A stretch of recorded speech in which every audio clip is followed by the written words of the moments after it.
ನಮಸ್ಕಾರ. ನಮ್ಮ ಸಂಯೋಗ ನಿರಂತರ ಸಾಧನ ಗ್ರೂಪ್ನಲ್ಲಿ ಯೋಗದ ಸಾಧನೆಯಲ್ಲಿ ನಿರತರಾಗಿರುವಂತಹವರಿಗೆ ನಾವು ಒಂದು ಪ್ರೋಗ್ರೆಸ್ ಟ್ರ್ಯಾಕಿಂಗ್ ಸಿಸ್ಟಮನ್ನು ಡೆವಲಪ್ ಮಾಡಿದ್ದೇವೆ. ಇದರಲ್ಲಿ ಒಟ್ಟು 12 ಟೆಸ್ಟ್ಗಳಿರುತ್ತೆ. ಮೊದಲನೇ ಟೆಸ್ಟು ನೀವು ನಿಮ್ಮ ವೆಯ್ಟನ್ನು ಚೆಕ್ ಮಾಡಬೇಕು. ಎರಡನೇದು ನಿಮ್ಮ ಹೈಟ್. ಮೂರನೇದು ನಿಮ್ಮ ಸೊಂಟ ಮತ್ತು ಹೊಟ್ಟೆಯ ಸುತ್ತಳತೆಯನ್ನು ನೋಡಬೇಕು. ಈ ಥರ ಮೆಜರಿಂಗ್ ಟೇಪ್ ತೊಗೊಳ್ಳಿ.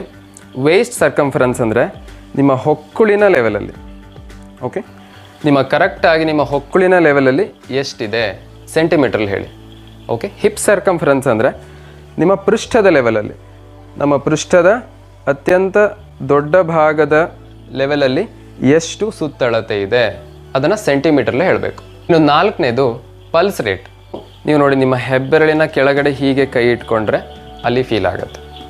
ಇಲ್ಲ ನಿಮ್ಮ ಹಾರ್ಟಿನ ಮೇಲೆ ಸ್ವಲ್ಪ ಹೀಗೆ ಒತ್ತಿ ಹಿಡ್ಕೊಂಡ್ರೆ ಅಲ್ಲಿ ಫೀಲ್ ಆಗುತ್ತೆ. ಇಲ್ಲ ಇಲ್ಲಿ ನೋಡಿ, ಕುತ್ತಿಗೆಯಲ್ಲಿ ಈ ಭಾಗದಲ್ಲಿ ಎರಡೂ ಕಡೆ ಪ್ರೆಸ್ ಮಾಡಬಾರ್ದು, ಒಂದೇ ಕಡೆ ಲೈಟಾಗಿ ಪ್ರೆಸ್ ಮಾಡಿದರೆ ಇಲ್ಲಿ ಫೀಲ್ ಆಗುತ್ತೆ. ಇದನ್ನು ಹಿಡ್ಕೊಂಡು ನೀವು ಗಡಿಯಾರ ನೋಡಿಕೊಂಡು 30 ಸೆಕೆಂಡಿಗೆ ಚೆಕ್ ಮಾಡಿ ಅದನ್ನು 2ರಿಂದ ಮಲ್ಟಿಪ್ಲೈ ಮಾಡ್ಬೋದು. ಆವಾಗ 60 ಸೆಕೆಂಡಿಗೆ ನನ್ನ ಹಾರ್ಟು ಎಷ್ಟು ಸರಿ ಬಡ್ಕೊಳ್ತಾ ಇದೆ ಅನ್ನೋದು ಗೊತ್ತಾಗುತ್ತೆ. ಇಲ್ಲ ಸಿಂಪಲಾಗಿ ಕೆಲವೊಂದು ಮೊಬೈಲ್ ಆ್ಯಪ್ಗಳು ಬರುತ್ತೆ, ಅದನ್ನು ಯೂಸ್ ಮಾಡ್ಕೋಬೋದು. ಸ್ಮಾರ್ಟ್ ವಾಚ್ ಇದ್ದರೆ ಸ್ಮಾರ್ಟ್ ವಾಚಲ್ಲಿ ಕೂಡ ಆ ಪಲ್ಸ್ ರೇಟನ್ನು ಅಥವಾ ಹಾರ್ಟ್ ರೇಟನ್ನು ಚೆಕ್ ಮಾಡ್ಬೋದು. ಮುಂದಿನದು ಬಿ ಪಿ. ನೋಡಿ, ಎಲ್ಲರೂ ಬಿ ಪಿಯನ್ನು ಚೆಕ್ ಮಾಡೋ ಅವಶ್ಯಕತೆ ಇಲ್ಲ. ಯಾರು 40 ವರ್ಷಕ್ಕಿಂತ ಮೇಲೆ ಇದ್ದೀರಾ, ಯಾರಿಗೆ ಬಿ ಪಿ ಸಮಸ್ಯೆ ಇದೆ, ಅವರು ಖಂಡಿತವಾಗಿ ಬಿ ಪಿಯನ್ನು ಚೆಕ್ ಮಾಡಿ. ಮುಂದಿನ ಟೆಸ್ಟ್ ಸಿಟ್ ಆ್ಯಂಡ್ ರೀಚ್. ನೋಡಿ, ಬ್ಯಾಕ್ ಪೇನ್ ಇದ್ದರೆ ಕೇರ್ಫುಲ್ಲಾಗಿ ಮಾಡಿ, ತುಂಬ ಸ್ಟ್ರೇನ್ ಮಾಡ್ಕೋಬೇಡಿ. ನಮ್ಮ ಫ್ಲೆಕ್ಸಿಬಿಲಿಟಿನ ಚೆಕ್ ಮಾಡೋದು ಇದರಲ್ಲಿ.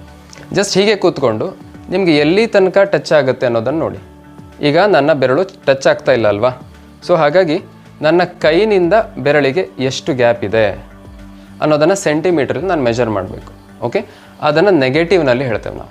ಅಂದರೆ ಈಗ ಹೀಗೆ ಮಾಡಿದರೆ, ಇಷ್ಟು ಚೆಕ್ ಮಾಡಿದರೆ, ಹಾಂ ಓಕೆ, -7 ಸೆಂಟಿಮೀಟರ್ ಅಂತ.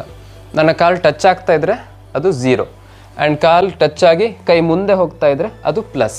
ಎಷ್ಟು ಕೈ ಮುಂದೆ ಹೋಗ್ತಾ ಇದೆ ಅದನ್ನು ಮೆಜರ್ ಮಾಡೋದು. ಹಾಂ ಓಕೆ, +11 ಸೆಂಟಿಮೀಟರ್. ಈ ಥರ ಮೆಜರ್ ಮಾಡಿದರೆ ನನ್ನ ಫ್ಲೆಕ್ಸಿಬಿಲಿಟಿಯ ಮೆಜರ್ಮೆಂಟ್ ಸಿಗುತ್ತೆ.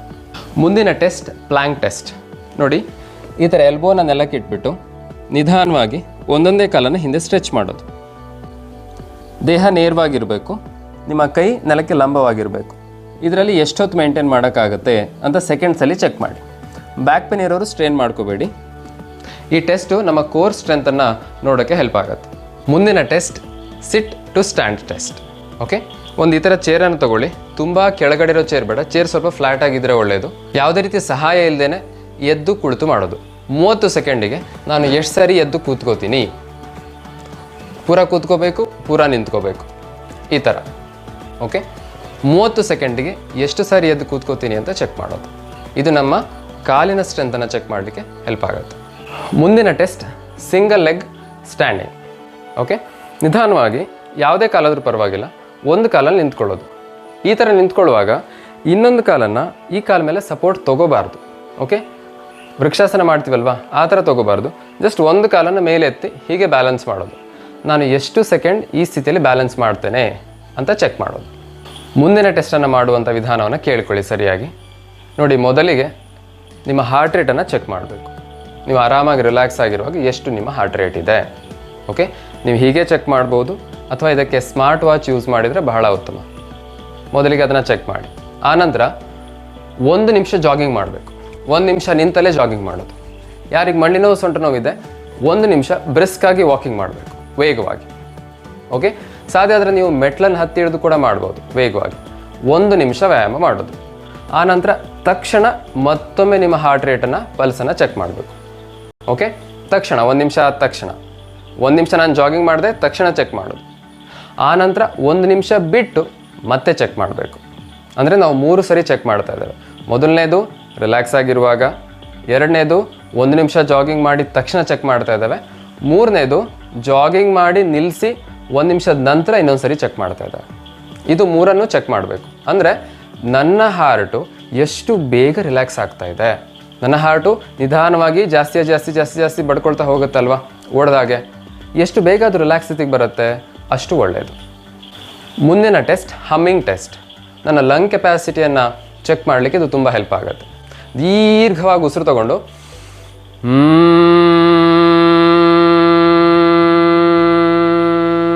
ಈ ಥರ ಹಮ್ ಮಾಡೋದು. ನಿಮಗೆ ಎಷ್ಟು ಲಾಂಗ್ ಆಗುತ್ತೆ ಅಷ್ಟು ಲಾಂಗ್ ಆಗಿ ಹಮ್ ಮಾಡಿ, ಎಷ್ಟು ಗಾಳಿ ಇದೆ ಅಷ್ಟು ಗಾಳಿನ ಉಪಯೋಗಿಸ್ಕೊಂಡು ಹಮ್ ಮಾಡಿ. ಓಕೆ, ಸೆಕೆಂಡ್ಸಲ್ಲಿ ನೋಡ್ತಾ ಹೋಗೋದು, ನಾನು ಎಷ್ಟು ಸೆಕೆಂಡ್ ತನಕ ಇದನ್ನು ಹೇಳೋಕ್ಕಾಗುತ್ತೆ ಅನ್ನೋದನ್ನು ಚೆಕ್ ಮಾಡೋದು.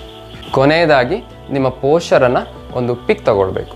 ನೇರವಾಗಿ ನಿಂತ್ಕೊಂಡು ಎದೆ ಲೆವೆಲ್ಲಿಗೆ ಮೊಬೈಲನ್ನು ಇಟ್ಕೊಂಡು ಪಿಕ್ ತೊಗೊಳ್ಬೇಕು. ಬೇರೆಯವ್ರು ತೊಗೊಂಡ್ರೆ ಬಹಳ ಉತ್ತಮ, ನೀವು ಇದನ್ನು ಸೆಲ್ಫಿ ತೊಗೊಳಕ್ಕಾಗಲ್ಲ, ನೇರವಾಗಿ ಈ ಥರ ತೊಗೊಳ್ಳೋದು. ಆಮೇಲೆ ಸೈಡ್ ವ್ಯೂನಲ್ಲಿ ತೊಗೋಬೇಕು. ಸೈಡ್ ವ್ಯೂನಲ್ಲಿ ತೊಗೊಳ್ಳುವಾಗ ನಿಮ್ಮ ಹಿಂಭಾಗ ಕಾಣೋ ಥರ ನಿಂತ್ಕೊಂಡ್ರೆ ತುಂಬ ಒಳ್ಳೆಯದು. ಸೈಡ್ ವ್ಯೂನಲ್ಲಿ ರೈಟ್ ಸೈಡ್ ವ್ಯೂ ಮತ್ತು ಲೆಫ್ಟ್ ಸೈಡ್ ವ್ಯೂ ಎರಡೂ ಕಡೆ ಸೈಡ್ ವ್ಯೂನಲ್ಲಿ ಮತ್ತು ಸ್ಟ್ರೇಟ್ ಆಗಿ ನಾವು ಪಿಕ್ಕನ್ನು ತೊಗೋಬೇಕು. ನೋಡಿ, 12 ಟೆಸ್ಟ್ಗಳನ್ನು ಮಾಡೋದ್ರ ಮೂಲಕ ನಮ್ಮ ಪ್ರೋಗ್ರೆಸ್ಸನ್ನು ನಾವು ಟ್ರ್ಯಾಕ್ ಮಾಡ್ಲಿಕ್ಕೆ ಸಾಧ್ಯವಾಗುತ್ತೆ. ಯಾವುದನ್ನು ನಾವು ಮೆಷರ್ ಮಾಡ್ತೀವಿ ಅದು ಇಂಪ್ರೂವ್ ಆಗ್ತಾ ಹೋಗುತ್ತೆ. ಆ್ಯಂಡ್ ಇಂಪ್ರೂವ್ ಆಗ್ತಾ ಹೋದಾಗೆ ನಮ್ಮ ಕಾನ್ಫಿಡೆನ್ಸ್ ಇಂಪ್ರೂವ್ ಆಗುತ್ತೆ, ನಾವು ಯೋಗ ಮಾಡಬೇಕು ಅನ್ನುವಂಥ ಒಂದು ಭಾವನೆ ಇಂಪ್ರೂವ್ ಆಗುತ್ತೆ. ಈ 12 ಟೆಸ್ಟ್ಗಳನ್ನು ನೀವು ಮನೆಯಲ್ಲಿ ಮಾಡಬೇಕಾಗತ್ತೆ. ಇದರ ಜೊತೆಗೆ ನಾವು ಈ ಟೆಸ್ಟ್ಗಳಾದ ನಂತರ ನಮಗೆ ಡೀಟೇಲ್ ಆಗಿ ಕನ್ಸಲ್ಟೇಷನನ್ನು ಮಾಡ್ತೇವೆ. ಕನ್ಸಲ್ಟೇಷನ್ ಮಾಡಿಕೊಂಡು ನಿಮ್ಮ ಆರೋಗ್ಯ ಸಮಸ್ಯೆಗಳೇನಿದೆ ಅದನ್ನು ತಿಳ್ಕೊಂಡು ಅದಕ್ಕೆ ಸಂಬಂಧಪಟ್ಟಂತಹ ಯೋಗ, ವ್ಯಾಯಾಮ, ಆಹಾರ, ಮನೆಮದ್ದುಗಳು, ನ್ಯಾಚುರೋಪತಿ ಟ್ರೀಟ್ಮೆಂಟ್ಗಳು, ಸ್ಟ್ರೆಸ್ ಮ್ಯಾನೇಜ್ಮೆಂಟ್ ಟೆಕ್ನಿಕ್ಗಳನ್ನು ಹೇಳ್ಕೊಡ್ತೇವೆ. ಇದರ ಮೂಲಕ ನಿಮ್ಮ ಆರೋಗ್ಯ ಸುಧಾರಿಸುತ್ತೆ. ಆ್ಯಂಡ್ ನಿಮ್ಮ ಆರೋಗ್ಯ ಸುಧಾರಿಸೋದೇ ನಮ್ಮ ಖುಷಿ. ನಿಮ್ಮ ನಿರಂತರ ಸಾಧನೆಗೆ ಇದು ನಮ್ಮ ಕಿರು ಕಾಣಿಕೆ.